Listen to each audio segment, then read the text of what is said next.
Pagi ini aku resmi bercerai. Siangnya, mantan suamiku pamer membelikan selingkuhannya mobil 15 miliar rupiah. Namun, saat digesek, staf penjualan berkata, "Maaf, semua kartu Bapak ditolak." Dari kejauhan, aku hanya tersenyum tipis. Kehancurannya baru saja dimulai. Sebelum ceritanya dimulai, silakan tulis di kolom komentar dari daerah mana saja teman-teman yang menonton cerita ini. Jangan lupa like dan subscribe agar channel ini semakin berkembang dan menghadirkan cerita menarik lainnya. Hujan di Jakarta hari ini turun dengan malu-malu, seolah enggan membasahi bumi yang sudah terlalu panas oleh polusi dan kemunafikan. Namun, rintik gerimis yang membasahi jendela kaca gedung Pengadilan Agama Jakarta Selatan ini justru terasa sangat menenangkan bagiku. Suara gemericik air yang samar itu seperti nyanyian pengantar tidur bagi pernikahan yang sudah sekarat selama 5 tahun terakhir. Aku duduk di kursi kayu yang keras di ruang tunggu, merapikan sedikit lipatan pada rok batis berwarna krem yang kupakai. Penampilanku hari ini sederhana, seperti biasa. Aku tidak memakai perhiasan mencolok, hanya jam tangan kecil peninggalan almarhumah ibu dan cincin pernikahan yang sebentar lagi akan kulepaskan dari jari manisku. Di sampingku, Pak Dharma, pengacara senior yang sudah dianggap seperti keluarga sendiri oleh mendiang ayahku, menepuk punggung tanganku pelan. Tatapannya teduh, memberikan kekuatan tanpa perlu banyak bicara. Beliau tahu persis neraka macam apa yang sudah kulalui, dan beliau tahu persis rencana besar apa yang sedang kami jalankan. "Kamu siap, Elina?" tanya Pak Dharma dengan suara beratnya yang berwibawa. Aku mengangguk pelan, sebuah senyum tipis terukir di bibirku. "Sangat siap, Pak. Lebih siap dari hari pernikahanku dulu." Pintu ruang sidang terbuka. Petugas memanggil namaku dan nama laki-laki itu. Rendra. Nama yang dulu selalu kusebut dalam doa. Nama yang dulu membuat jantungku berdebar karena cinta, tapi kini hanya menyisakan rasa mual dan dingin yang menjalar di tulang punggung. Kami masuk ke dalam ruangan yang berhawa dingin itu. Aroma pengharum ruangan berbau jeruk nipis bercampur dengan bau kertas-kertas tua yang lembab.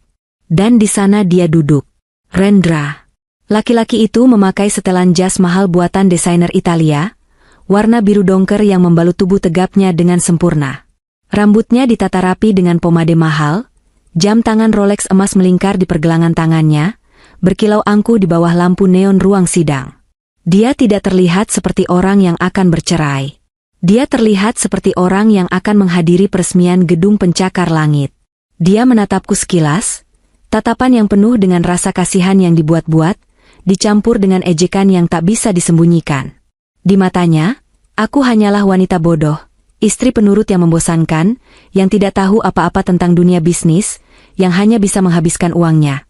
Padahal dia lupa uang siapa yang sebenarnya dia pakai untuk membangun kerajaan bisnisnya itu. Proses mediasi sudah gagal total minggu lalu. Hari ini hanyalah formalitas.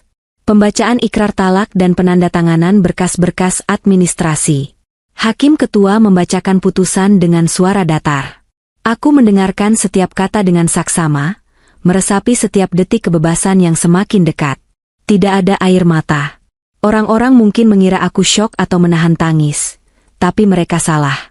Aku tidak menangis karena air mataku sudah habis 2 tahun yang lalu, saat aku menemukan bukti transfer pertamanya untuk wanita itu. Setelah palu diketuk, kami diminta maju untuk menandatangani akta. Tanganku tidak gemetar sedikitpun saat memegang pena. Tinta hitam itu menggores kertas putih, membentuk namaku dengan tegas. Elina. Hanya Elina. Bukan lagi Nyonya Rendra. Rasanya seperti melepaskan beban bertonton dari pundakku. Selesai tanda tangan, Rendra berdiri. Dia membenarkan letak dasinya, lalu menatapku sambil menyeringai. Dia memberi isyarat agar pengacaranya minggir sebentar, lalu melangkah mendekatiku. Aroma parfum mahalnya menusuk hidungku, aroma yang kini identik dengan pengkhianatan. "Kamu yakin dengan ini, El?" tanyanya dengan nada rendah, seolah sedang berbicara dengan anak kecil yang merajuk. "Coba pikirkan lagi. Tanpa aku, kamu mau hidup pakai apa di Jakarta? Biaya hidup di sini keras, sayang. Kamu nggak punya keahlian apa-apa selain jadi ibu rumah tangga." Aku menatap matanya lurus-lurus.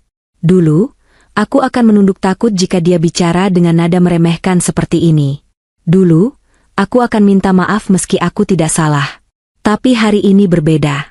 Aku akan baik-baik saja, Mas. Atau haruskah aku panggil Pak Rendra sekarang? Jawabku tenang. Suaraku stabil, tidak ada getaran sedikit pun. Rendra tertawa kecil, tawa yang menyebalkan. Ah, sudahlah. Jangan sok kuat. Nanti kalau uang tabunganmu habis, jangan datang merengek ke kantorku ya. Aku nggak punya waktu buat meladeni mantan istri yang gagal move on. Dia melirik jam tangannya dengan gaya yang dibuat-buat. Lagi pula, aku harus buru-buru. Amara sudah menunggu. Nama itu disebutnya dengan begitu enteng di depan wajahku, di dalam ruang pengadilan agama, hanya beberapa detik setelah kami resmi bercerai. Amara, wanita yang merebut posisiku, wanita yang menikmati jerih payah warisan orang tuaku yang dikelola Rendra. Oh ya? Tanyaku singkat.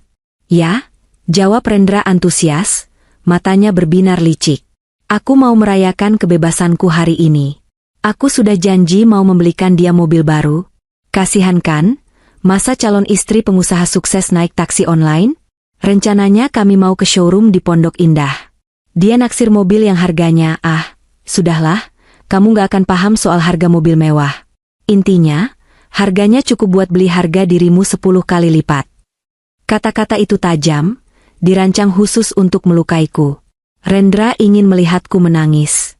Dia ingin melihatku hancur, memohon, atau setidaknya marah-marah seperti orang gila agar dia bisa merasa superior. Dia ingin validasi bahwa dia adalah pusat duniaku. Tapi aku tidak memberikannya kepuasan itu. Aku justru tersenyum. Senyum yang sangat tipis, hampir tak terlihat, namun mengandung ribuan makna yang tidak akan bisa dicerna oleh otak arogannya. Senyum yang menyembunyikan badai yang sudah kusiapkan untuknya. Semoga harimu menyenangkan, Rendra. Hati-hati di jalan. Jakarta sedang licin, kataku lembut. Rendra mendengus, merasa gagal memancing emosiku. Dasar wanita aneh. Pantas saja aku bosan, gumamnya sambil berbalik badan. Dia melangkah keluar ruangan dengan langkah lebar, jasnya berkibar, diikuti oleh pengacaranya yang tampak tergopoh-gopoh. Sepeninggal Rendra, Pak Dharma mendekatiku. Wajah tuanya tampak geram. Kurang ajar sekali mulut anak itu. Bapak harus menahan diri supaya tidak menamparnya tadi. Aku menoleh pada Pak Dharma dan tersenyum. Kali ini senyum yang tulus. Jangan kotori tangan Bapak. Biar karma yang menamparnya. Lagi pula, tamparan karma akan jauh lebih sakit dan berbekas. Jadi, rencana berjalan? Tanya Pak Dharma memastikan. Berjalan sesuai jadwal, Pak. Bapak sudah siapkan berkas sita maritalnya? Sudah siap di kantor. Begitu kamu beri kode, kita ajukan secepat kilat sebelum dia sadar. Jawab Pak Dharma mantap. Aku menghela napas panjang, menghirup udara kebebasan yang bercampur aroma hujan. Kalau begitu, saya permisi dulu, Pak. Saya ada urusan mendesak. Mau kemana? Pulang? Aku menggeleng. Mataku menatap pintu keluar di mana Rendra tadi menghilang. Tidak. Saya mau ke Pondok Indah. Saya ingin melihat pertunjukan sirkus. Katanya ada badut yang mau beli mobil mewah. Aku berjalan keluar dari gedung pengadilan. Hujan sudah reda, menyisakan genangan air di aspal hitam. Aku mengeluarkan ponselku, mengetik pesan singkat pada seseorang. Aktifkan blokirnya sekarang. Langit Jakarta yang mendung seolah menjadi saksi. Rendra berpikir dia baru saja membuang sampah dari hidupnya. Dia tidak tahu bahwa sampah yang dia buang itu adalah satu-satunya jimat keberuntungan yang selama ini menahannya dari kehancuran. Tanpa aku, tanpa warisan orang tuaku yang selama ini dia putar atas nama perusahaan, bersama, Rendra hanyalah seorang penipu dengan jas mahal. Aku melangkah menuju mobilku yang terparkir di sudut. Sebuah sedan hitam tua yang sederhana, sangat kontras dengan mobil-mobil mewah yang biasa dikendarai Rendra. Tapi tidak apa-apa. Mobil ini milikku. Bensinnya kubeli dengan uangku. Dan tujuannya adalah tempat di mana aku akan melihat awal dari kejatuhan seorang Rendra. Tunggu aku, Mas. Pertunjukan sesungguhnya baru saja akan dimulai. Perjalanan dari Jakarta Selatan menuju Pondok Indah siang ini terasa sangat menyiksa bagi siapapun yang tidak memiliki kesabaran ekstra. Setelah hujan reda, matahari Jakarta muncul dengan garang, memanggang aspal basah hingga menimbulkan uap panas yang membuat udara terasa lengket. Kemacetan di arteri Pondok Indah sudah menjadi pemandangan sehari-hari yang memakan hati. Klakson bersahut-sahutan, motor-motor menyalip dengan nekat, dan bus kota mengeluarkan asap hitam pekat. Namun, di dalam showroom mobil mewah importir umum ini, kekacauan di luar sana seolah berada di dimensi lain. Di sini, suasananya tenang, dingin, dan berbau kemewahan. Lantai marmer putihnya begitu mengkilap hingga bisa memantulkan bayangan wajah. Dinding-dinding kaca yang tinggi memamerkan deretan mobil super mewah yang harganya bisa untuk memberi makan satu kampung selama setahun. Ada Ferrari merah yang menggoda, Lamborghini kuning yang agresif, dan tentu saja, sang primadona yang sedang diincar hari ini, Rolls-Royce Phantom berwarna putih mutiara. Aku sudah berada di sini sejak 15 menit yang lalu. Bukan sebagai calon pembeli yang akan disambut dengan minuman selamat datang, melainkan sebagai pengamat yang bersembunyi. Aku berdiri di balik pilar besar di sudut ruangan, tertutup oleh bayangan sebuah SUV besar berwarna hitam. Posisiku strategis. Aku bisa melihat pintu masuk utama dan meja kasir tanpa terlihat mencolok. Aku mengenakan kacamata hitam dan masker kesehatan, penyamaran standar yang wajar di era pasca pandemi ini, membuat tidak ada seorang pun yang mengenali wajah mantan istri seorang pengusaha properti ternama. Tak lama kemudian, sebuah sedan sport mewah berhenti tepat di depan pintu masuk kaca. Valet bergegas membukakan pintu. Dan keluarlah mereka. Pasangan yang paling berbahagia di atas penderitaanku hari ini. Rendra turun dengan gaya arogan yang khas. Dia merapikan jasnya, lalu berjalan memutar untuk membukakan pintu bagi sang ratu hari ini. Amara keluar dengan anggun. Harus kuakui, dia cantik. Tubuhnya tinggi semampai, rambutnya yang panjang bergelombang dicat warna pirang keemasan, kulitnya putih mulus hasil perawatan klinik mahal yang tagihannya sering kutemukan di saku jas Rendra. Amara mengenakan gaun pendek ketat bermerek yang memamerkan lekuk tubuhnya, tas Hermes Birkin berwarna oranye menyala menggantung di lengannya, dan sepatu hak tinggi yang bunyinya, tak tik-tak, menggema di seluruh ruangan showroom yang sunyi. Penampilannya sangat mencolok, tipikal orang kaya baru yang ingin seluruh dunia tahu bahwa dia punya uang. Sayang, ini tempatnya? Tanya Amara dengan suara manja yang dibuat-buat, suaranya cukup keras hingga terdengar sampai ke tempat persembunyianku. Iya dong.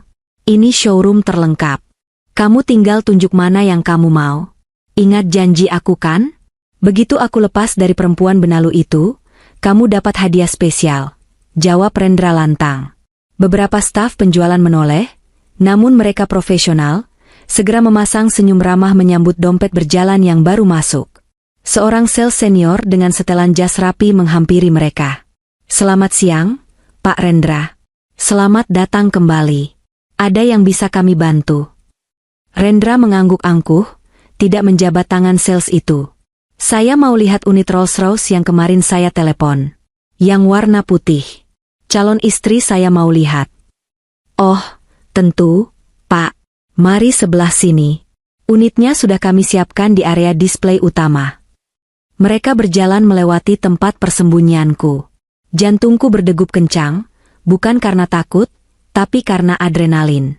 Aku melihat Rendra merangkul pinggang Amara dengan mesra. Pemandangan yang dulu mungkin akan membuatku menangis meraung-raung, kini hanya membuat perutku mual karena jijik. Mereka berhenti di depan Rolls-Royce Phantom itu. Amara memeki kegirangan, persis seperti anak kecil yang melihat toko permen. Dia meraba kap mesin mobil itu, lalu berputar-putar melihat interiornya. Gila, sayang. Ini bagus banget. Jok kulitnya warna krem, cocok banget sama tas aku. Seru Amara norak. Dia segera mengeluarkan ponsel keluaran terbarunya, lalu mulai bersuah foto dengan berbagai pose di depan mobil itu. Bibirnya dimanyunkan, kakinya ditekuk, pamer tas, pamer sepatu, pamer calon mobil baru. Rendra tertawa bangga melihat tingkah wanitanya. Dia merasa menjadi raja dunia yang bisa memberikan apa saja. Kamu suka? Suka banget. Tapi harganya berapa, Mas? Pasti mahal banget. Tanya Amara dengan nada pura-pura khawatir. Halah, soal harga jangan dipikirin. Cuma 15 miliar kok. Kecil itu. Proyek aku di BSD bulan depan cair 3 kali lipat dari ini. Sombong Rendra. Suaranya sengaja dikeraskan, memastikan semua orang di ruangan itu tahu betapa kayanya dia. Aku menahan tawa getir. Proyek BSD? Proyek yang modal awalnya menggunakan sertifikat rumah warisan ibuku? Proyek yang investor utamanya adalah kenalan ayahku? Rendra benar-benar lupa daratan.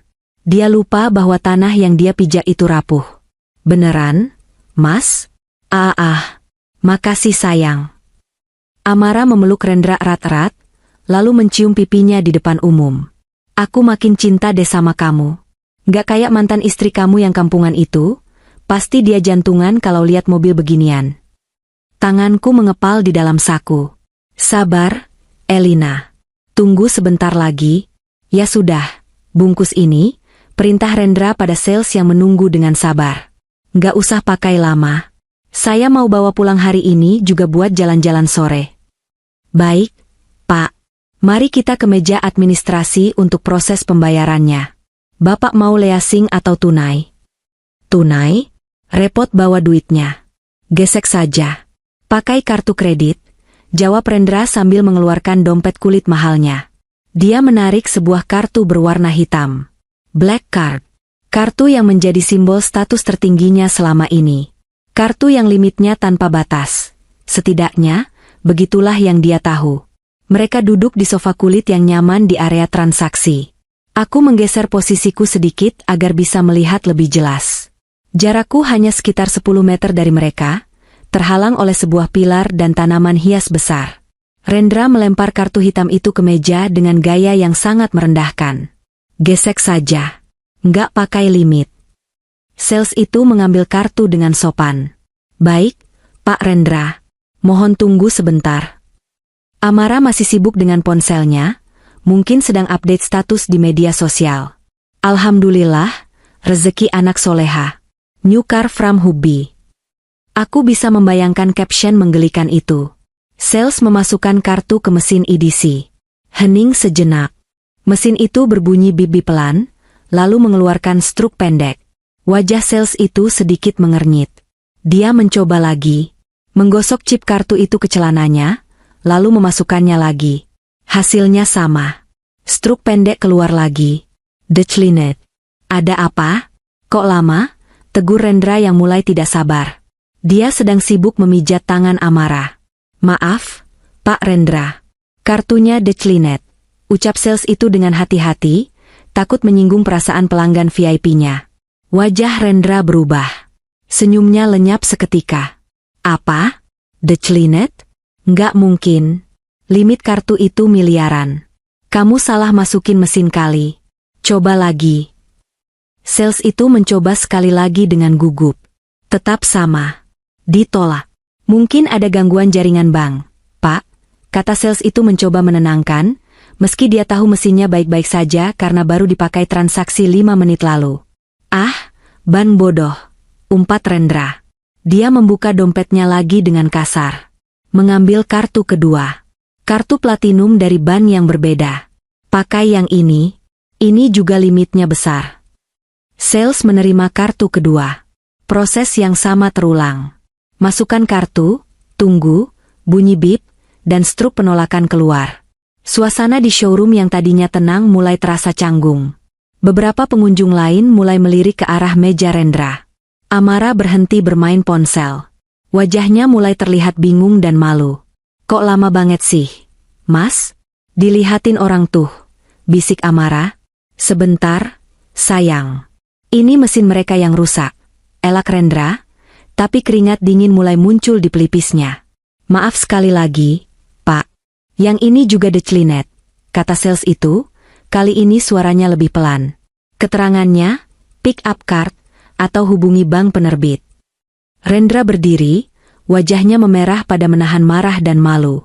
Kamu ini niat jualan gak sih? Masa 2 kartu prioritas saya ditolak semua? Panggil manajermu, bentaknya. Manajer showroom yang sedari tadi memantau dari jauh segera mendekat. Ada masalah apa ini, Pak Rendra? Ini staf kamu gak becus. Masa kartu saya dibilang declinet? Saya punya saldo ratusan miliar, kamu tahu siapa saya? Rendra berteriak. Suaranya menggema di ruangan luas itu. Amara menunduk, menutupi wajahnya dengan rambut. Jelas sekali dia malu setengah mati. Coba kartu terakhir ini. Kalau sampai nggak bisa juga, saya beli showroom ini sekalian. Rendra melempar kartu ketiganya. Kartu emas. Manajer itu sendiri yang mencoba menggeseknya. Semua mata tertuju pada mesin kecil itu. Hening yang mencekam. Dan TTOT. Lampu merah menyala di mesin. Transaction declined. Rendra ternganga. Dia tidak percaya apa yang terjadi. Tangannya gemetar. Ini pasti ada sabotase. Nggak mungkin. Manajer itu menatap Rendra dengan tatapan yang berubah, dari hormat menjadi curiga. Maaf, Pak Rendra. Sistem bank memberikan kode spesifik. Aset Bapak dibekukan. Dibekukan? Siapa yang berani membekukan aset saya? Rendra meraung, urat lehernya menonjol. Saat itulah aku memutuskan untuk keluar dari persembunyianku. Aku melangkah tenang keluar dari balik pilar. Suara langkah sepatuku yang santai memecah ketegangan. Aku berjalan mendekati meja mereka dengan senyum manis yang masih tersungging di bibirku. Maaf mengganggu, sapaku lembut. Rendra menoleh cepat. Matanya membelalak kaget seolah melihat hantu. Amara mendongak, wajahnya pucat pasi melihatku ada di sana. Elina? Ngapain kamu di sini? Tanya Rendra terbata-bata. Aku berdiri tepat di hadapannya, menatap matanya yang panik. Aku cuma mau memastikan. Mas, ternyata benar ya, proses pemblokiran dari bank sangat cepat dan efisien. Apa maksudmu? Desis Rendra. Bapak manajer tadi benar, kataku sambil menunjuk sales yang kebingungan. Aset Bapak dibekukan. Tapi bukan oleh bank sembarangan. Dibekukan atas permintaan pemegang rekening bersama dan pemilik kuasa aset yang sah. Yaitu, aku. Kamu gila. Rendra hendak maju mencengkeram tanganku, tapi security showroom segera sigap menahannya. Aku tertawa kecil, menepis udara kosong di depanku. Kamu lupa satu hal kecil, Mas. Saat kita menikah, kita tidak pernah bikin perjanjian pisah harta. Dan semua modal usahamu, semua rekening prioritasmu, itu semua atas nama firma yang didirikan dengan uang warisan ayahku. Sebagai istri, maaf, mantan istri yang sedang menggugat Gonogini, aku berhak mengajukan sita marital untuk mencegah penggelapan aset. Aku menatap Amara yang kini tampak seperti tikus basah. Dan kamu, Mbak Amara, sepertinya mobil impianmu harus ditunda dulu. Atau mungkin selamanya? Mas Rendra, lakukan sesuatu dong. Malu tahu, rengek Amara, tapi Rendra hanya diam mematung. Wajahnya pucat, menyadari bahwa kartu as yang selama ini dia pegang ternyata adalah kartu mati.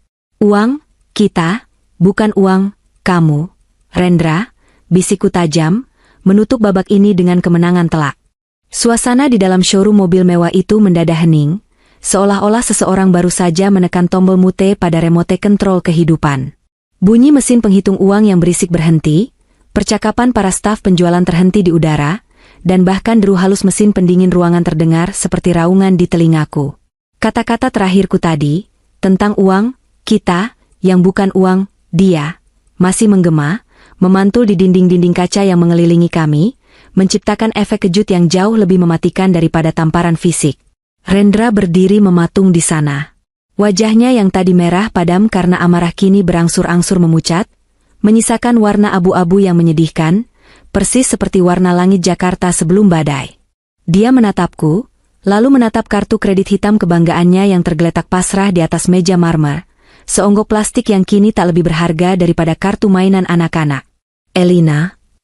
Rendra mendesis.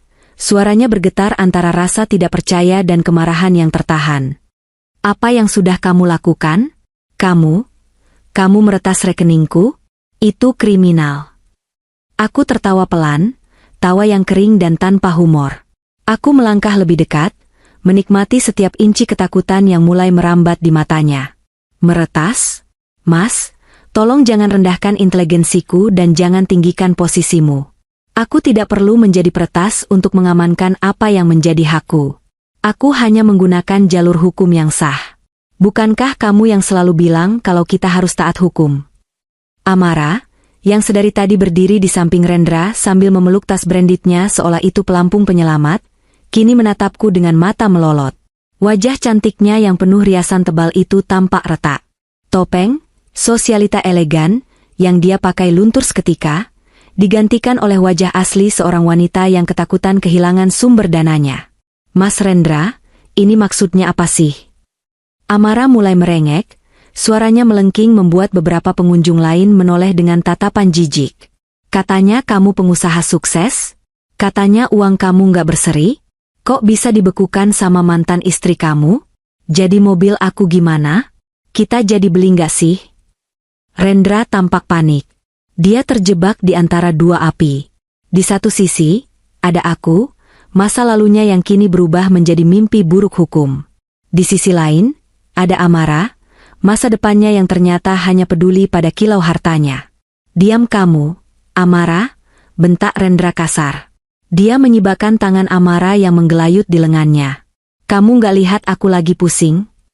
Ini pasti ada kesalahan sistem. Bang sialan itu pasti salah input data. Rendra dengan tangan gemetar merogoh saku celananya, mengeluarkan ponsel pintarnya yang seharga motor itu. Dia menekan nomor layanan prioritas bank dengan kasar. Jari-jarinya menekan layar dengan kekuatan penuh, seolah ingin melubangi kaca ponselnya. Halo, halo, ini Rendra, teriaknya begitu sambungan telepon terhubung. Dia sengaja mengaktifkan mode pengeras suara, mungkin untuk membuktikan pada semua orang di ruangan itu, terutama padaku dan Amara, bahwa dia masih berkuasa. Kenapa semua kartu saya ditolak? Kalian tahu saya siapa? Saya nasabah prioritas. Saya mau beli mobil sekarang juga, dan kartu sialan kalian mempermalukan saya. Terdengar suara operator wanita yang tenang dan profesional dari seberang sana, kontras sekali dengan napas Rendra yang memburu. Selamat siang, Bapak Rendra. Mohon maaf atas ketidaknyamanan ini. Bisa dibantu verifikasi tanggal lahir Bapak? Nggak usah basa-basi. Cek saja rekening saya sekarang. Kenapa statusnya declinet? Potong Rendra, urat-urat di lehernya menonjol keluar. Hening sejenak. Semua orang di showroom itu menahan napas, menunggu vonis. Mohon maaf, Bapak Rendra, suara operator itu terdengar lagi, kali ini lebih tegas. Berdasarkan data di sistem kami, seluruh rekening Bapak, termasuk rekening giro perusahaan dan kartu kredit yang terhubung, saat ini dalam status freeze atau pembekuan aset berdasarkan surat penetapan pengadilan terkait sengketa harta Gonogini dan indikasi penggelapan aset rumah tangga. Kami tidak bisa memproses transaksi apapun sampai ada putusan lebih lanjut. Duar. Penjelasan itu seperti petir di siang bolong bagi Rendra. Ponsel di tangannya nyaris terlepas. Dia menatap ponsel itu seolah benda itu baru saja menggigitnya. Wajahnya bukan lagi pucat, tapi sudah putih seperti kertas. Aku tersenyum miring, lalu menatap manajer showroom yang sedari tadi berdiri canggung. Pak manajer, sepertinya transaksi hari ini batal.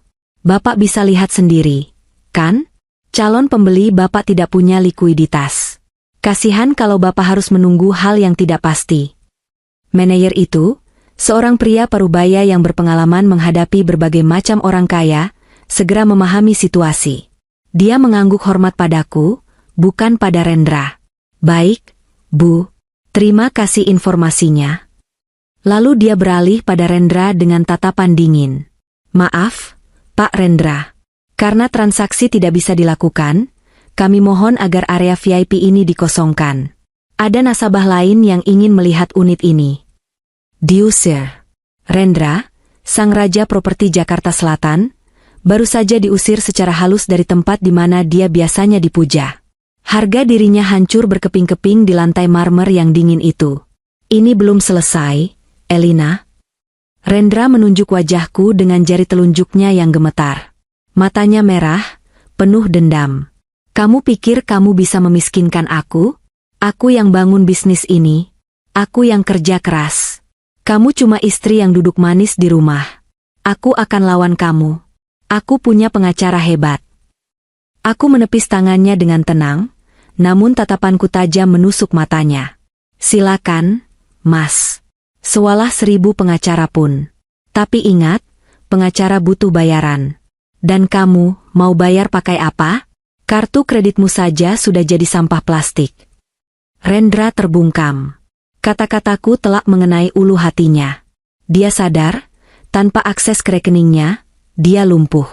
Amara, yang menyadari bahwa kapal yang dia tumpangi sedang karam, mulai mengambil langkah mundur. Dia melihat sekeliling, menyadari tatapan mencemooh dari para pengunjung lain yang berbisik-bisik sambil memegang ponsel, mungkin merekam kejadian memalukan ini. "Mas, aku pulang dulu ya," cicit Amara pelan. Dia tidak lagi memanggil, "sayang." Rendra menoleh cepat, menatap kekasihnya dengan tatapan tidak percaya. "Apa? Kamu mau ninggalin aku di sini? Kita pulang bareng. Naik mobil aku." "Mobil kamu bensinnya tinggal dikit, Mas," jawab Amara ketus, wajah aslinya makin terlihat. "Dan kalau semua kartu kamu diblokir, kamu mau isi bensin pakai apa? Pakai cinta? Maaf ya, aku ada janji pemotretan. Bye." Tanpa menunggu jawaban, Amara memutar tubuhnya dan berjalan cepat keluar dari showroom. Bunyi hak sepatu tingginya yang tadi terdengar percaya diri, kini terdengar seperti langkah pelarian. Dia bahkan tidak menoleh lagi ke belakang. Rendra berdiri sendirian di tengah ruangan megah itu. Ditinggalkan oleh selingkuhannya, dipermalukan di depan umum, dan dikalahkan oleh istri yang selama ini dia remehkan. Dia tampak menyedihkan. Jas mahalnya tiba-tiba terlihat kebesaran di tubuhnya yang tampak menyusut karena malu. Aku menarik napas panjang, menghirup aroma kemenangan yang manis namun juga getir. Tidak ada rasa puas yang berlebihan, hanya rasa lega bahwa keadilan mulai menemukan jalannya. "Semoga harimu menyenangkan, Rendra. Kalau mau pulang, mungkin bisa coba naik busway. Haltenya ada di seberang jalan. Cukup murah kok. Masih terjangkau pakai uang receh di saku celanamu," sindirku pelan sebelum berbalik badan. Aku berjalan keluar dengan langkah tegap, meninggalkan Rendra yang masih terpaku menatap kartu kreditnya yang tidak berguna. Di luar, matahari Jakarta masih bersinar terik, tapi bagiku, udara terasa jauh lebih sejuk. Langit seolah ikut merayakan kemenangan kecil ini. Namun aku tahu, ini baru permulaan. Rendra yang terluka adalah binatang buas yang berbahaya. Dia pasti akan menyerang balik. Dan saat itu terjadi, aku akan menunggunya dengan persiapan yang lebih matang. Gedung pencakar langit di kawasan Sudirman ini berdiri angkuh membelah langit sore Jakarta. Dari lantai 45, di balik dinding kaca kantor hukum Pak Dharma, kota ini terlihat seperti hamparan mainan Lego yang rumit. Cahaya matahari senja memantul di gedung-gedung kaca, menciptakan warna oranye keemasan yang indah, sementara di bawah sana, lampu-lampu kendaraan mulai menyala, membentuk sungai merah dan putih yang merayap pelan di tengah kemacetan jam pulang kantor. Aku duduk di sofa kulit berwarna coklat tua, menyesap secangkir kopi hitam yang masih mengepul. Rasa pahit kopi itu menenangkan saraf-sarafku yang masih sedikit tegang setelah kejadian di showroom tadi siang. Di meja depan kami, terhampar berkas-berkas tebal dengan map berwarna merah dan biru. Judulnya tertulis jelas dengan huruf kapital, permohonan sita marital dan audit forensik keuangan. Pak Dharma duduk di seberangku, melepas kacamata bacanya dan memijat pangkal hidungnya yang tampak lelah. Meski usianya sudah senja, ketajaman pikirannya tidak pernah tumpul. Beliau adalah arsitek di balik strategi hukum yang baru saja meruntuhkan kesombongan Rendra dalam hitungan jam. "Aksimu tadi siang cukup berisiko, Elina," kata Pak Dharma sambil tersenyum simpul, matanya menyeratkan rasa bangga sekaligus khawatir. Menghadapi Rendra secara langsung saat emosinya sedang tidak stabil bisa berbahaya. Dia itu narsisistik. Orang seperti dia tidak bisa menerima kekalahan di depan umum. "Saya tahu, Pak," jawabku tenang, meletakkan cangkir kopi ke tatakannya. "Tapi dia perlu diberi terapi kejut. Selama 5 tahun ini, dia hidup dalam ilusi bahwa saya tidak tahu apa-apa. Dia merasa aman karena mengira saya bodoh. Tadi siang adalah momen di mana saya menghancurkan ilusi itu." Pikiranku melayang mundur ke masa lalu, kilas balik ke malam jahanam 2 tahun yang lalu. Malam di mana segalanya berubah. Saat itu, Rendra pulang mabuk berat setelah rapat bisnis yang katanya berlangsung sampai pagi. Dia tertidur pulas di sofa ruang tamu, jasnya berantakan, dan bau alkohol serta parfum wanita menguar kuat dari tubuhnya. Ponselnya tergeletak di lantai, layarnya menyala karena notifikasi pesan masuk. Tuhan mungkin sedang membukakan mataku malam itu. Biasanya, Rendra sangat protektif dengan ponselnya. Sandinya diganti tiap minggu, dan dia tidak pernah meletakkannya sembarangan. Tapi malam itu, jarinya yang mabuk lupa menguncinya. Aku mengambil ponsel itu dengan tangan gemetar. Dan di sanalah aku melihat neraka. Bukan hanya pesan-pesan mesra menjijikan dari Amara, yang saat itu kontaknya dinamai Pak Budi Logistik. Tapi sesuatu yang jauh lebih menyakitkan, notifikasi mutasi M-Banking. Transfer berhasil ke rek BCA AN Amara S, sebesar 50 juta rupiah.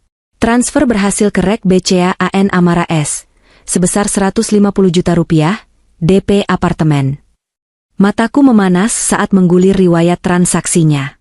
Uang yang dia pakai untuk memanjakan wanita itu, uang yang dia hamburkan, adalah dividen dari perusahaan yang didirikan ayah. Perusahaan yang Rendra kelola hanya karena dia menantuku. Malam itu, aku tidak membangunkan Rendra untuk berteriak atau memaki. Aku tidak melempar vas bunga atau menangis histeris. Sebaliknya, aku mengambil ponselku sendiri, memotret layar ponsel Rendra satu persatu. Ratusan bukti transfer, percakapan chat, dan bukti pemesanan hotel. Aku menyalin semuanya. Setelah itu, aku mulai belajar. Aku yang lulusan sastra, mulai belajar membaca laporan keuangan secara diam-diam. Aku menyewa auditor independen secara rahasia untuk melacak aliran dana perusahaan. Ternyata, kebusukan Rendra jauh lebih dalam. Dia bukan hanya berselingkuh, dia juga pelan-pelan memindahkan aset atas nama pribadinya, memalsukan tanda tanganku di beberapa dokumen pelepasan hak, dan bahkan menggadaikan sertifikat ruko warisan ibu untuk modal proyek bodong demi menutupi gaya hidup mewahnya. 5 tahun aku menahan sakit hati. 2 tahun aku mengumpulkan bukti dalam diam. Aku tersenyum menyambutnya pulang kerja, memasakkan makanan kesukaannya, menyeduh kopinya, sambil diam-diam mencatat setiap kebohongan yang keluar dari mulutnya. Aku menjadi aktris terbaik dalam drama rumah tangga kami sendiri. Kamu melamun, El, suara Pak Dharma menyentakku kembali ke masa kini. Aku tersentak sedikit, lalu tersenyum tipis. Hanya mengingat bagaimana saya bisa sampai di titik ini, Pak. Rasanya seperti mimpi. Ini bukan mimpi, ini hasil kesabaranmu, ujar Pak Dharma tegas. Berkas sita marital yang kita ajukan kemarin sudah disetujui pengadilan tadi pagi. Alasannya kuat, ada indikasi itikat buruk dari tergugat untuk mengalihkan harta bersama. Hakim setuju untuk membekukan semuanya sampai putusan cerai inkrah.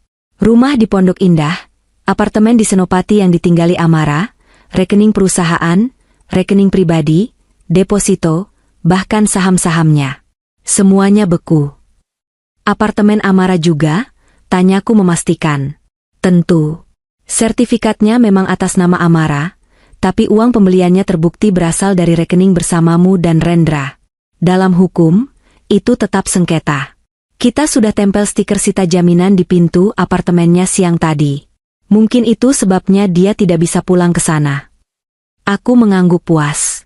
Pantas saja Amara tadi tampak begitu panik. Dia bukan hanya kehilangan calon mobil baru, dia juga terancam kehilangan tempat tinggalnya. Tiba-tiba, ponselku yang tergeletak di meja bergetar hebat. Nama, suamiku, terpampang di layar, aku belum sempat mengganti namanya di kontak. Nada deringnya terdengar lebih nyaring dari biasanya, seolah membawa amarah si penelepon. Aku menatap Pak Dharma. Beliau mengangguk, memberi isyarat untuk mengangkatnya tapi menyalakan loudspeaker. Aku menggeser tombol hijau. Halo. Dasar wanita ular. Suara teriakan Rendra langsung meledak, begitu keras hingga sedikit pecah. Kamu di mana sekarang? Kamu apakan semua asetku?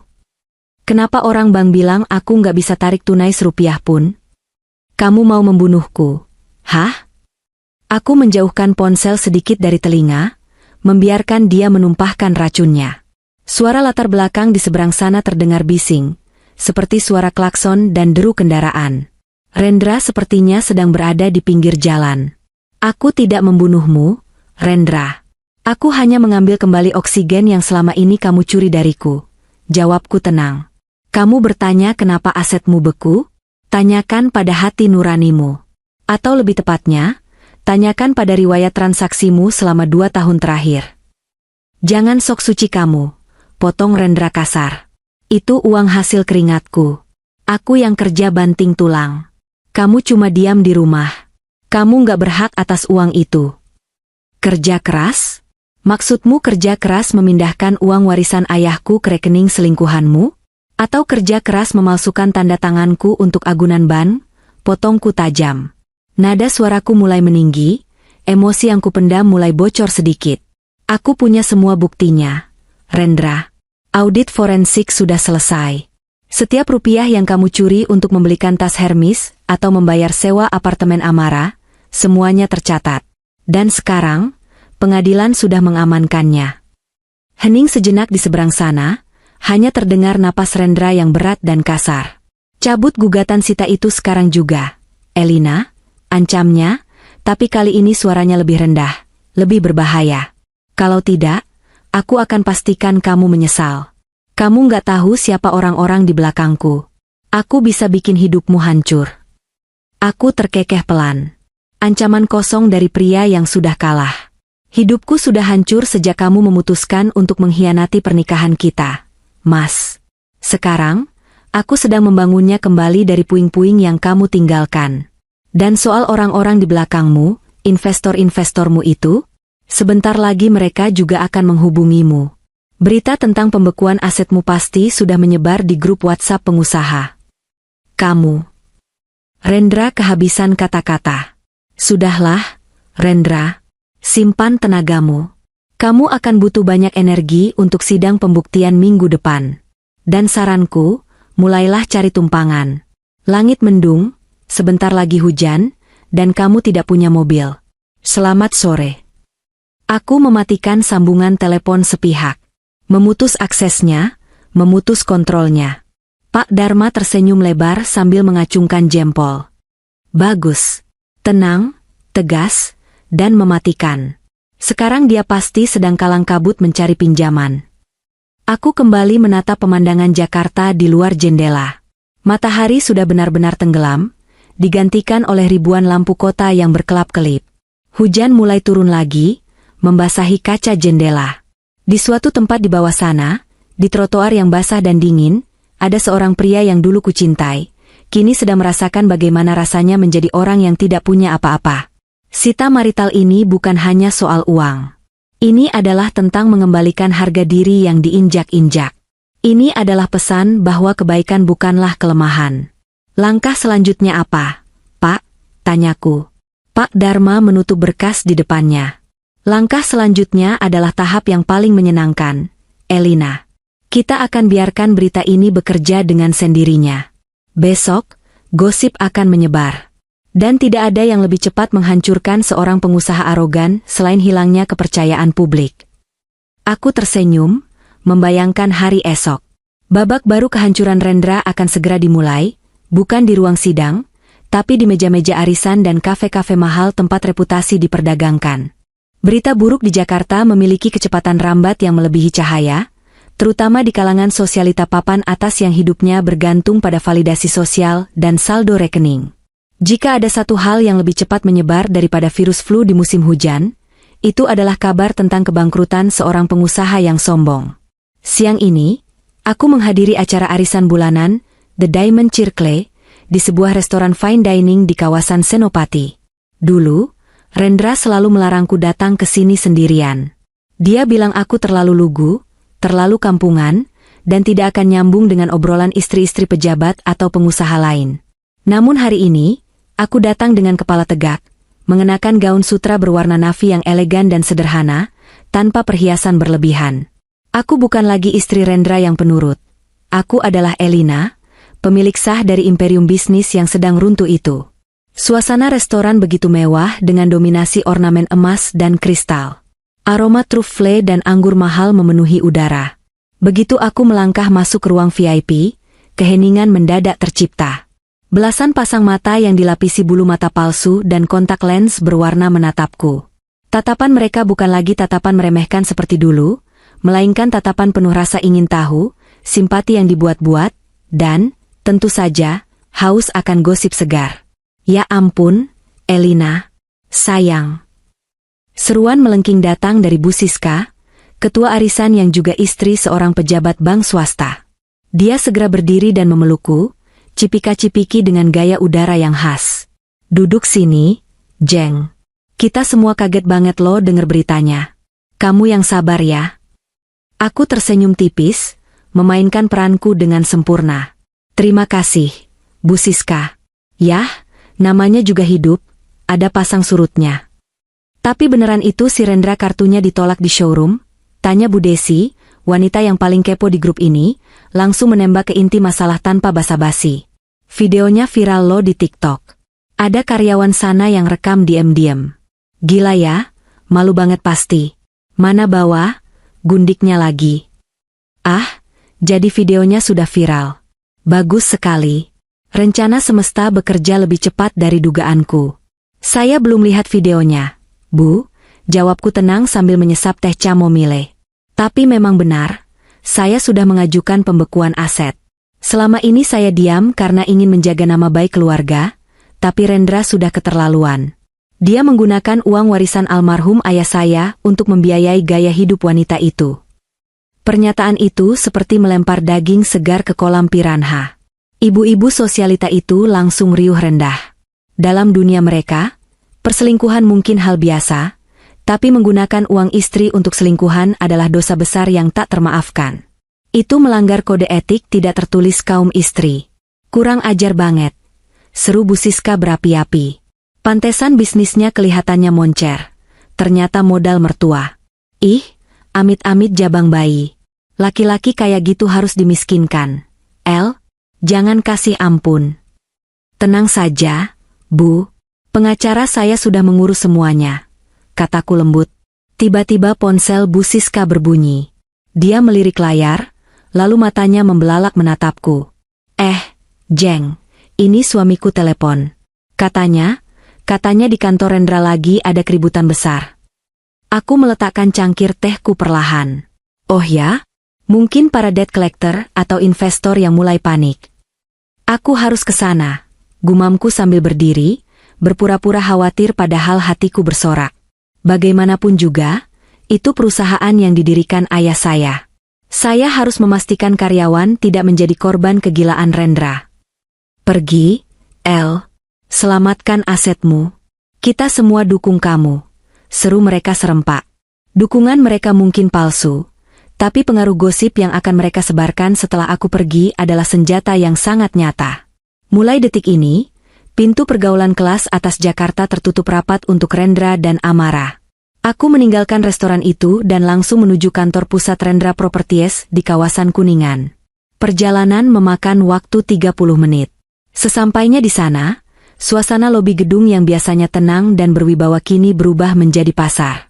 Ada sekelompok orang berbadan besar dengan jaket kulit hitam duduk-duduk di sofa lobi, jelas debt collector dari bank atau rentenir yang mencium bau darah.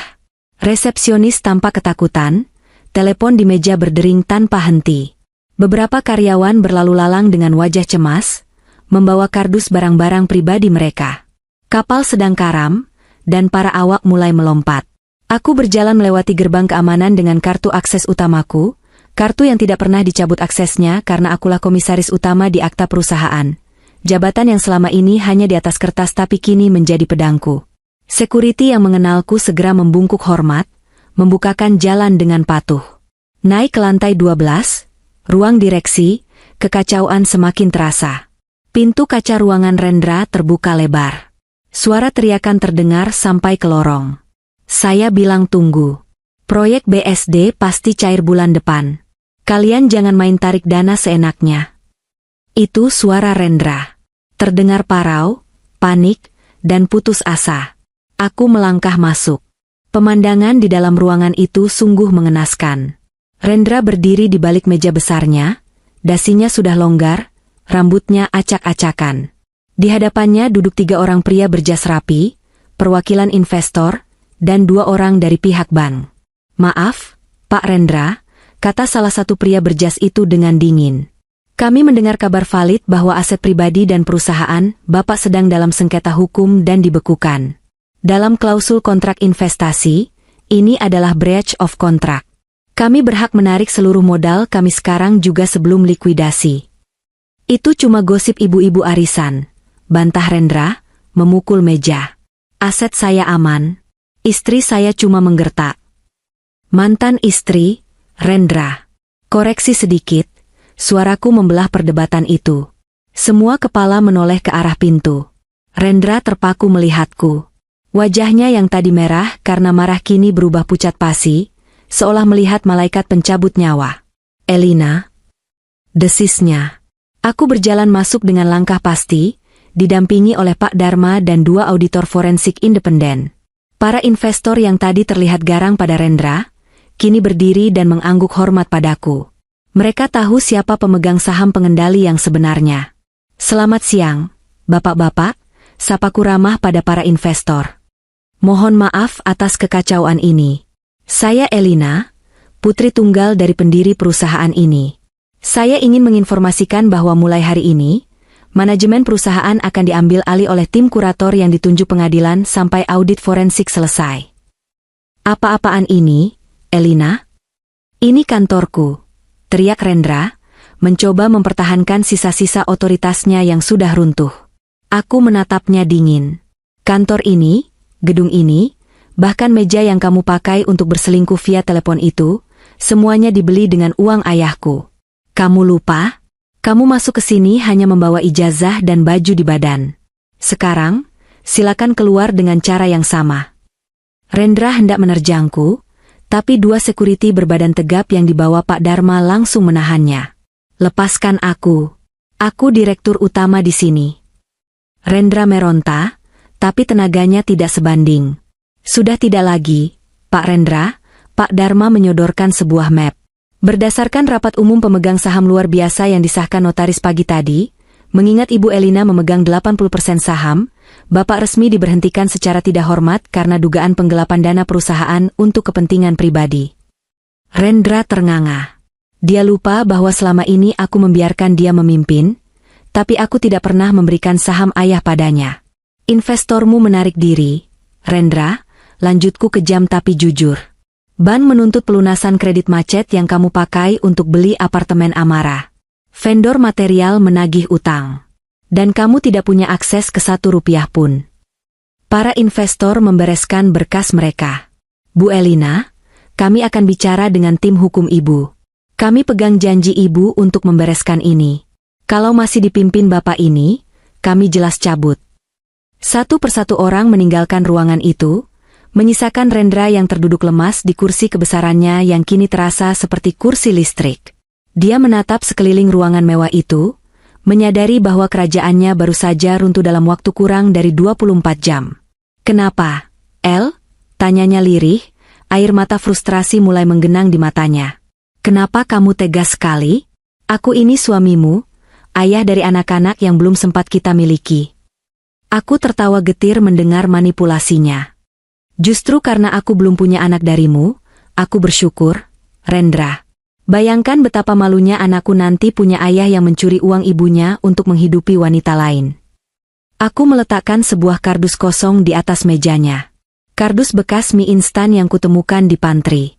Bereskan barang pribadimu. Foto-fotomu, piala-piala palsumu. Tinggalkan semua aset perusahaan, termasuk kunci mobil dinas dan laptop. Kamu punya waktu 10 menit sebelum security menyeretmu keluar. Aku membalikkan badan, tidak ingin melihat wajah menyedihkan itu lebih lama lagi. Saat aku melangkah keluar, aku mendengar suara isak tangis tertahan dari arah meja direktur. Pria yang dulu begitu gagah, begitu sombong, yang merasa dunia ada di genggamannya, kini menangis seperti anak kecil yang kehilangan mainan. Namun, tidak ada rasa iba di hatiku. Yang ada hanyalah rasa lega. Kanker dalam hidupku sudah diangkat.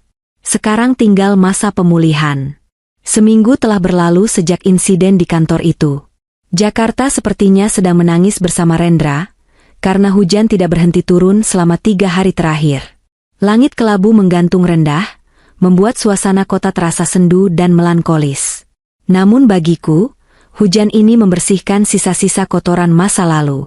Siang ini, aku duduk di pojok sebuah kedai kopi kecil di daerah Kemang.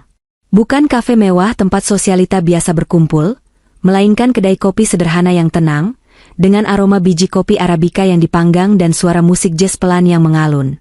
Di luar, hujan deras memukul-mukul kaca jendela, menyamarkan pemandangan jalanan yang macet. Aku sedang menikmati hot hazelnut latte sambil membaca buku, ketika lonceng pintu berbunyi. Sesosok wanita masuk dengan tergesa-gesa, menutup payung hitamnya yang sudah patah salah satu jari-jarinya. Dia mengibaskan air dari bajunya yang basah kuyup. Itu Amara. Nyaris saja aku tidak mengenalinya. Amara yang kulihat di showroom minggu lalu adalah definisi kemewahan. Rambut blow sempurna, wajah glowing, pakaian branded dari ujung kaki ke kepala. Tapi wanita yang berdiri di sana sekarang terlihat seperti bayangan pudar dari dirinya sendiri. Rambut pirangnya tampak kusam dan lepek karena air hujan, akarnya yang hitam mulai tumbuh, menandakan dia belum ke salon. Wajahnya tanpa makeup, memperlihatkan kantung mata hitam yang tebal dan kulit yang pucat. Dia mengenakan kaos polos biasa dan celana jeans yang ujungnya basah terkena cipratan air genangan. Tidak ada tas Hermes, hanya tote bag kanvas lusuh. Dia melihat ke sekeliling dengan cemas, lalu matanya menangkap sosokku. Ada keraguan di langkahnya, tapi kebutuhan mendesak memaksanya mendekat. Dia duduk di kursi di hadapanku tanpa permisi. Aroma tubuhnya bukan lagi parfum Prancis mahal, melainkan bau apek baju yang tidak kering sempurna bercampur keringat kecemasan. Terima kasih sudah mau ketemu, Mbak Elina, suaranya serak dan bergetar. Dia tidak berani menatap mataku. Aku menutup buku yang sedang kubaca, meletakkannya di meja, dan menatapnya lurus.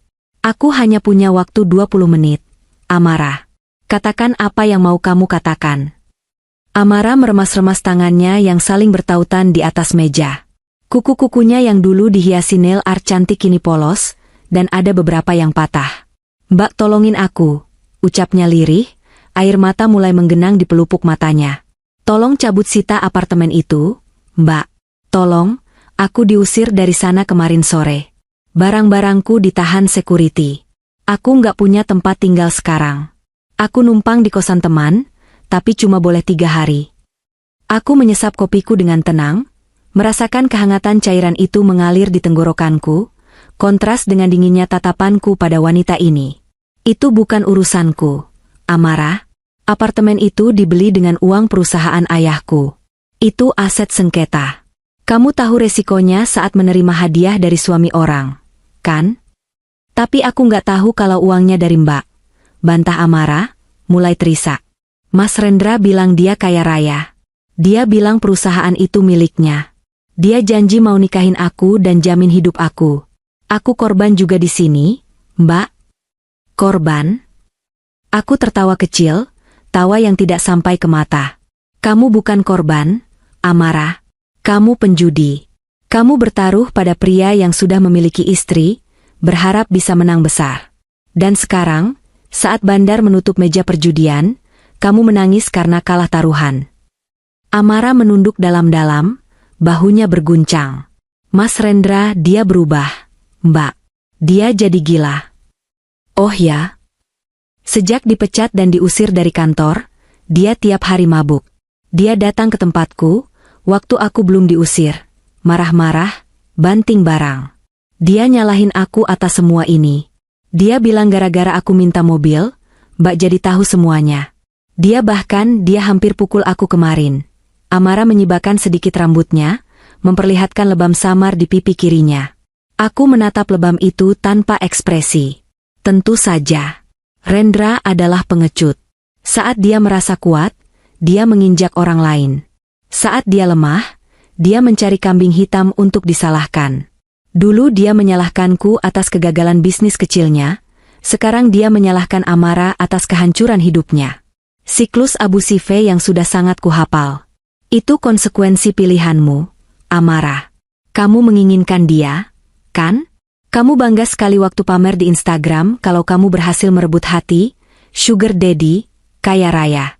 Nah, sekarang dia sepenuhnya milikmu. Tanpa gangguan dariku, tanpa aku yang menghalangi. Harusnya kamu senang.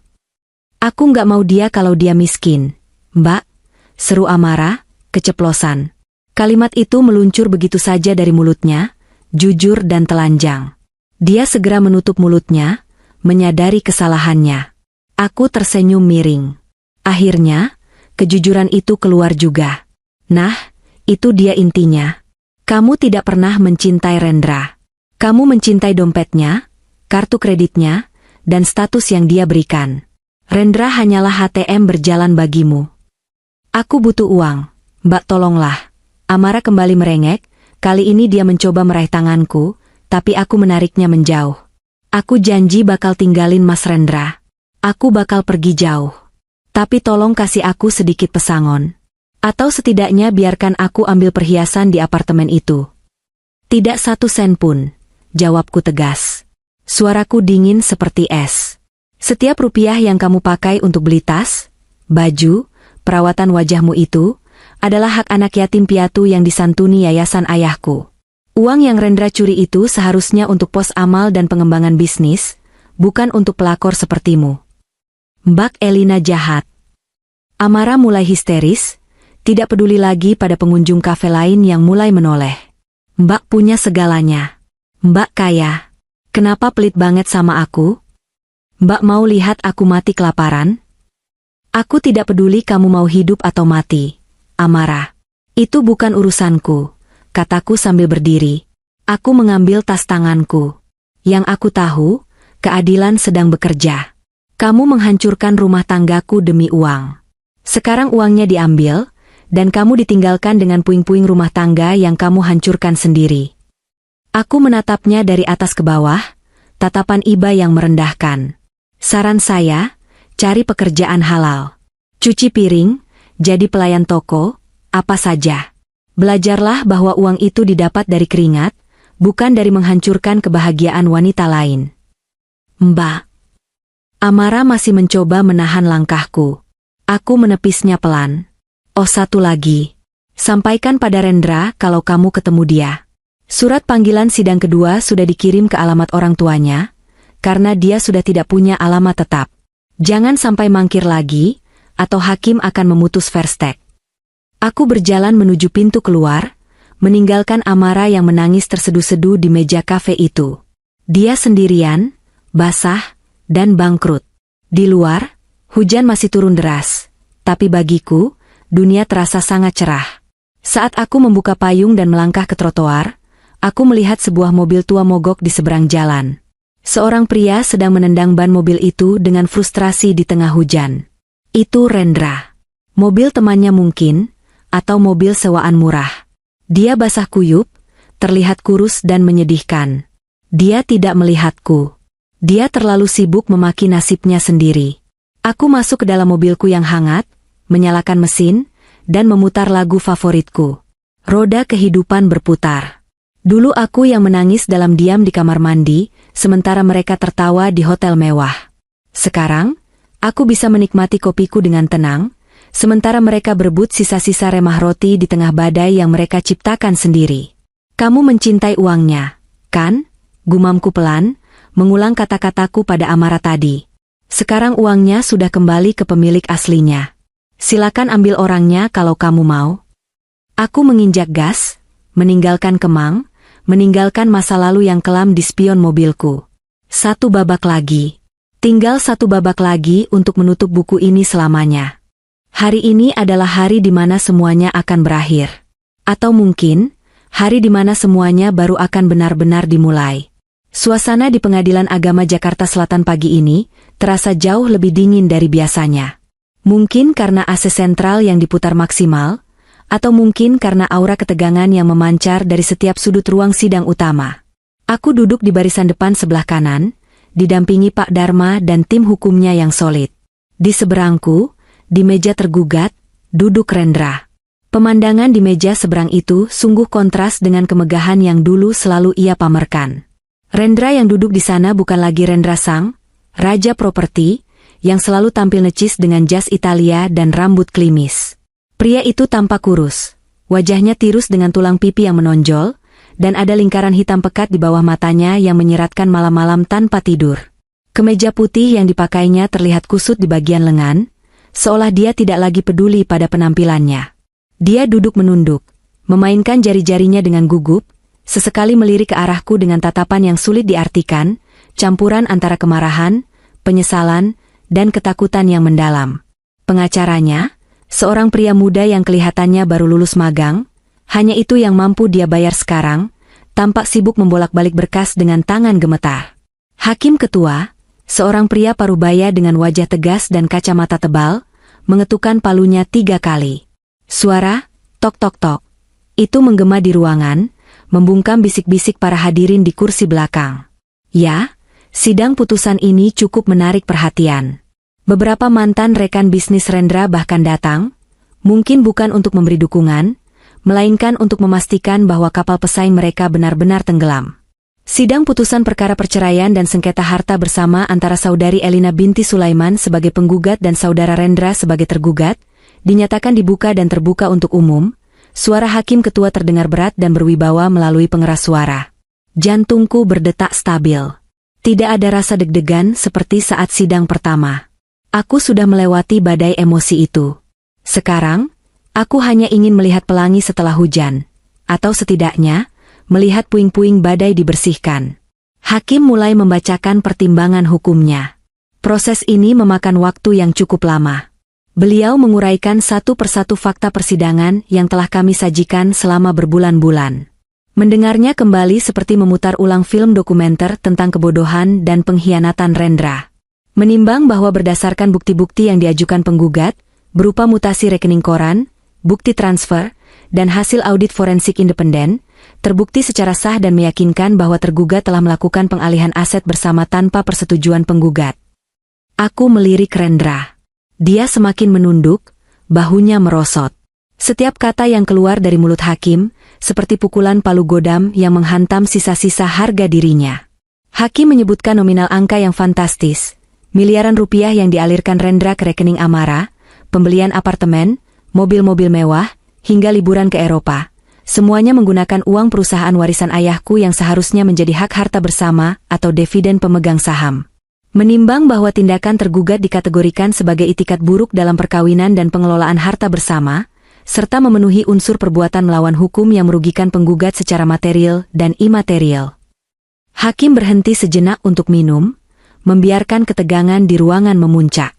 Rendra mencoba membisikkan sesuatu pada pengacaranya, tapi pengacara muda itu hanya menggeleng pelan, seolah berkata, "Sudah tidak ada yang bisa kita lakukan, Pak." Kemudian, momen yang paling ditunggu itu tiba. Amar putusan. Mengadili, suara hakim meninggi. 1. Mengabulkan gugatan penggugat untuk seluruhnya. 2. Menjatuhkan talak 1 bain syugra tergugat Rendra terhadap penggugat Elina. 3. Menetapkan harta berupa tanah dan bangunan di Pondok Indah, 1 unit apartemen di Senopati Selatan, serta 80% saham pada PT Rendra Propertindo adalah hak milik mutlak penggugat, mengingat sumber dana perolehan aset tersebut terbukti berasal dari warisan orang tua penggugat yang tidak tercampur. 4. Menghukum tergugat untuk mengembalikan dana tunai sebesar 5 miliar rupiah yang terbukti digelapkan dari rekening perusahaan, atau jika tidak sanggup membayar, maka aset pribadi tergugat akan disita dan dilelang oleh negara. 5. Membebankan seluruh biaya perkara kepada tergugat. Tok, tok, tok. Suara palu itu terdengar seperti musik terindah yang pernah kudengar. Final, mengikat, dan adil. Aku menghela napas panjang, melepaskan beban 5 tahun yang menghimpit dadaku. Rasanya ringan sekali. Seperti baru saja melepaskan ransel berisi batu kali yang selama ini ku gendong sendirian mendaki gunung. Tangan Pak Dharma menepuk bahuku pelan. Selamat, Elina. Keadilan sudah ditegakkan. Aku tersenyum pada beliau, mata kami berkaca-kaca. Terima kasih, Pak. Tanpa Bapak, saya mungkin masih jadi istri bodoh yang menangis di pojokan kamar. Di seberang sana, Rendra tampak hancur lebur. Dia terduduk lemas di kursinya, seolah tulangnya telah dicabut satu persatu. Wajahnya kosong, menatap nanar ke arah meja hakim. Dia bangkrut. Dia resmi menjadi duda miskin dengan utang miliaran rupiah yang harus dibayar, utang penggelapan yang kini memiliki kekuatan hukum tetap untuk ditagih. Sidang dibubarkan. Orang-orang mulai beranjak keluar. Aku berdiri, merapikan blazerku, dan bersiap meninggalkan ruangan yang menjadi saksi kemenangan ini. Namun, langkahku terhenti ketika Rendra tiba-tiba berdiri dan menghadang jalanku di lorong keluar. Elina. Suaranya parau, terdengar menyedihkan. Aku berhenti, tapi tidak menatap matanya. Aku menatap simpul dasinya yang miring. Ada apa lagi? Putusan sudah dibacakan. Kalau kamu tidak puas, silakan ajukan banding. Tapi saranku, hemat uangmu untuk makan, daripada bayar biaya perkara lagi. Tegak kamu, El, ucapnya lirih. Matanya merah, basah oleh air mata yang tertahan. Kamu ambil semuanya. Rumah, kantor, mobil, saham. Kamu mau aku tinggal di mana? Di kolong jembatan? Aku akhirnya menatap matanya. Tatapan yang dulu penuh cinta, kini hanya berisi rasa kasihan yang dingin. Kamu tidak tinggal di kolong jembatan, Rendra. Kamu masih punya orang tua di kampung, kan? Pulanglah. Minta maaf pada ibumu karena sudah menyanyiakan menantu yang dulu disayanginya. Dan soal mengambil semuanya, aku tidak mengambil hakmu. Aku hanya mengambil kembali apa yang memang milikku dan orang tuaku. Kamu datang ke hidupku dengan tangan kosong, dan kamu keluar dengan tangan kosong. Itu adil. Tapi aku yang membesarkan perusahaan itu. Aku yang kerja keras. Dia masih mencoba membela diri dengan argumen usangnya. Kamu membesarkannya dengan modal dariku, dan kamu menghancurkannya dengan keserakahanmu sendiri. Potongku tajam. Kamu tahu apa kesalahan terbesarmu? Bukan karena kamu selingkuh. Tapi karena kamu meremehkan istrimu. Kamu pikir aku bodoh. Kamu pikir aku hanya pajangan. Kesombonganmu itulah yang membunuhmu, bukan aku. Rendra terdiam. Dia ingin marah, tapi dia tahu dia tidak punya daya. Dia ingin memohon, tapi harga dirinya, sisa-sisa yang masih ada, menahannya. Saat itu, beberapa mantan kolega bisnisnya berjalan melewati kami. Mereka melihat Rendra, tapi tidak ada yang menyapa. Mereka membuang muka, seolah Rendra adalah penyakit menular. Dulu mereka berebut menyalaminya, kini mereka bahkan enggan menatapnya. Inilah hukum rimba Jakarta. Saat kamu di atas, kamu raja. Saat kamu jatuh, kamu mangsa. Minggir, Rendra. Aku ada rapat dengan direksi baru untuk membersihkan kekacauan yang kamu buat di kantor. Kataku tegas, lalu melangkah melewatinya tanpa menoleh lagi. Aku berjalan keluar gedung pengadilan, disambut oleh cahaya matahari siang yang terik. Langit Jakarta hari ini cerah, biru bersih tanpa awan. Di kejauhan, gedung-gedung pencakar langit SCBD berdiri gagah. Di salah satu gedung itu, ada kantorku, yang kini benar-benar menjadi milikku. Tidak ada lagi parasit. Tidak ada lagi kebohongan. Aku masuk ke dalam mobilku. Kali ini, Pak Dharma yang menyetir karena dia bersikeras ingin mentraktirku makan siang perayaan. Saat mobil melaju meninggalkan pelataran pengadilan, aku melihat dari kaca spion. Rendra berdiri sendirian di tangga pengadilan. Dia merogoh sakunya, mungkin mencari rokok, tapi kemudian sadar kotaknya kosong. Dia meremas kotak rokok itu dan membuangnya ke tanah. Bahunya berguncang. Dia menangis. Pemandangan itu tidak lagi membuat hatiku sakit. Itu hanya sebuah adegan penutup dari drama panjang yang melelahkan. Tirai sudah diturunkan. Pertunjukan selesai. Penonton bubar. Dan sang aktor antagonis kini harus menghadapi realitas di balik panggung yang gelap dan sepi. Selamat menikmati hasil panenmu, mantan suamiku. 6 bulan kemudian. Pagi di kawasan Menteng selalu memiliki aroma yang khas. Perpaduan antara aroma embun yang menguap dari dedaunan pohon trembesi tua, wangi tanah basah yang baru disiram, dan ketenangan yang sulit ditemukan di bagian lain Jakarta yang bising. Di sini, waktu seolah berjalan sedikit lebih lambat, memberikan jeda bagi jiwa untuk bernapas. Aku duduk di teras belakang rumah warisan orang tuaku. Rumah bergaya kolonial Belanda dengan jendela-jendela besar dan langit-langit tinggi ini, baru saja selesai direnovasi total. Dulu, Rendra selalu menolak untuk tinggal di sini. Dia bilang rumah ini, angker, dan kuno, lebih memilih apartemen modern yang dingin dan tidak berjiwa. Tapi bagiku, rumah ini adalah sanktuari. Di sini, aku merasakan kehadiran ibu dan ayah di setiap sudutnya. Di sini, aku merasa pulang. Renovasi yang kulakukan mengubah suasana rumah menjadi lebih terang dan lapang, tanpa menghilangkan karakter aslinya. Dindingnya kini dicat putih gading. Lantainya menggunakan tegel kunci klasik yang dipoles ulang, dan taman belakang dipenuhi dengan bunga anggrek dan tanaman tropis yang asri. Ada kolam ikan koi kecil di sudut taman, gemericik airnya menjadi musik latar yang menenangkan saat aku menikmati teh Earl Grey hangatku pagi ini. Cahaya matahari pagi menerobos masuk melalui celah-celah daun pohon mangga, menciptakan pola bayangan yang menari-nari di atas meja kayu jati tempatku menaruh laptop. Layar laptopku menampilkan grafik portofolio investasi klien. Ya, kehidupan baruku. Setelah membersihkan perusahaan properti peninggalan ayah dan menyerahkan operasionalnya pada CEO profesional yang kompeten, aku memutuskan untuk mengejar passion lamaku yang sempat terkubur, menjadi konsultan keuangan independen. Ternyata, pengalaman pahitku mengaudit kejahatan finansial Rendra memberiku keahlian khusus. Aku menjadi ahli dalam mendeteksi kebocoran aset dan manajemen risiko keluarga. Klienku kebanyakan adalah wanita-wanita yang ingin mandiri secara finansial, atau mereka yang sedang mempersiapkan diri menghadapi kemungkinan terburuk dalam pernikahan. Ironis, bukan? Luka masa laluku kini menjadi obat bagi orang lain. Aku membantu mereka agar tidak menjadi Elina yang dulu, yang buta dan terlalu percaya. Aku menyeruput tehku, merasakan kehangatan menjalar ke seluruh tubuh. Rasanya damai sekali.